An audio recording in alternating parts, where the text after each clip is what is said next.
ఏవైతే సెక్షన్స్ ఉన్నాయో కొన్ని సెక్షన్స్ అన్ని సెక్షన్స్ బిలో 7 years సంబంధించిన వరకు ఉన్నాయి. అందులో మేము కోర్టుకు చెప్పడం జరిగింది, ఎక్కడ కూడా విక్టిమ్ ఎవరైతే అంటున్నారో ఎక్కడ కూడా పేరు చెప్పడం కానీ అదేవిధంగా వారి యొక్క స్టేట్మెంట్ రికార్డ్ చేయడం కూడా జరగలేదని కూడా మేము చెప్పడం జరిగింది. ఎందుకంటే ఎక్కడ కూడా లా ప్రకారంగా ఒక తప్పు జరిగిందన్నప్పుడు ఎవరికైతే అన్యాయం జరిగిందని చెప్పబడుతుందో ఆ వ్యక్తి యొక్క స్టేట్మెంట్ కంపల్సరీ రికార్డ్ చేయాలి. ఇందులో మేము చేయలేకపోయినాము, తను ముందుకు రాలేదు అనే విషయాన్ని ప్రాసిక్యూషన్ వారు చెప్పడం జరిగింది. అలాంటప్పుడు ఒక విక్టిమ్ బయటకు రానప్పుడు ఎట్టి పరిస్థితుల్లో ఇలాంటి కేసులు అట్రాక్ట్ కావు అని మేము చెప్పడం జరిగింది. అదేవిధంగా ఏదైతే అఫెన్సెస్ ఉన్నాయో అఫెన్సెస్ అన్నీ కూడా 7 years బిలో కాబట్టి ఖచ్చితంగా సుప్రీంకోర్టు ఇచ్చిన మార్గదర్శకాలు, సుప్రీంకోర్టు ఇచ్చిన జడ్జిమెంట్స్, అదేవిధంగా గ్రౌండ్స్ ఆఫ్ అరెస్ట్కి సంబంధించిన సుప్రీంకోర్టు జడ్జిమెంట్స్ కూడా ఉన్నాయని చెప్పడం జరిగినప్పుడు కోర్టు వాటికి మా వాదన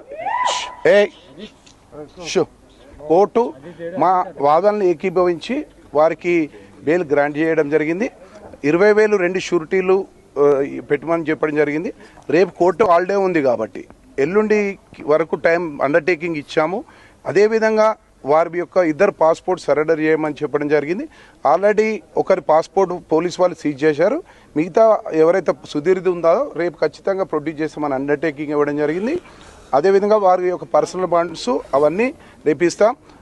కోర్టు పర్మిషన్ లేకుండా, వితౌట్ పర్మిషన్ లేకుండా వాళ్ళు ఎక్కడ బయటకు వెళ్ళొద్దని కూడా కండిషన్ పెట్టడం జరిగింది.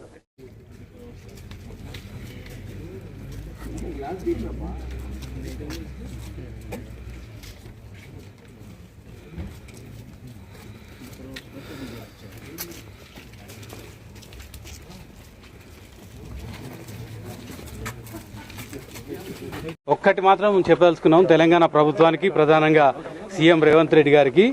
తెలంగాణ రాష్ట్రం ఏర్పడిన తర్వాత ఇప్పటి వరకు కొంతమంది యూట్యూబ్ జర్నలిస్టులను అరెస్ట్ చేశారు కానీ ఏ వర్కింగ్ జర్నలిస్టును కూడా తెలంగాణ ప్రభుత్వం వచ్చిన తర్వాత అరెస్ట్ చేయలేదు. కానీ రేవంత్ రెడ్డి గారి ప్రభుత్వం ఒక వర్కింగ్ జర్నలిస్టులను చేయని తప్పుకు మానసిక క్షోభకు గురి చేసేటట్లుగా మొత్తం కూడా అరెస్ట్ చేసి 24 గంటలు మానసిక క్షోభకు గురి చేశారు.